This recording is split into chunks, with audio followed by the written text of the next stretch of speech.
Speed అంటే ఏ విధంగాని? Speed అంటే ఇప్పుడు కాయ కాస్తనే అంత స్పీడ్గా మొక్క పెరగదు స్వామి. మేము వేసిన తర్వాత 20 రోజులలో దాని పవర్ ఏంటనేది చూపించేసింది.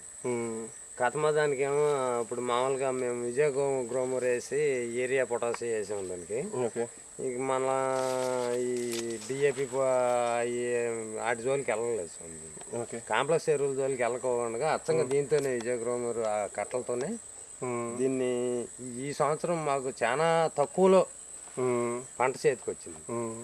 అదైతే మేము డిఏపి పెట్టి మళ్ళీ యూరియా పొటాష్ పెట్టి ఇన్ని రకాలుగా చేసినా కానీ మాకు 2-3 రకాలుగా వేసినా కూడా మాకు ఎంత ఇది రాలేదు. ఎంత కాపు కానీ ఎంత పెరుగుదల కాపు రాలేదు, పెరుగుదల రాదు. అది ఇంత పెరుగుదల రాకోకుండా మాకు ఇది ఇది దీనికి ఒక్కసారే వేసాము, వదిలేసాము ఆపటినాక. దానికి తోడు మేము ఈ లేబర్ ప్రాబ్లం మీద ఈ కొంచెం కలుపులు ఏరి లేక మేము ఇబ్బందులు పడ్డాము. అయినా కూడా పంట బాగా వచ్చింది ఈ సంవత్సరం. బాగా వచ్చింది.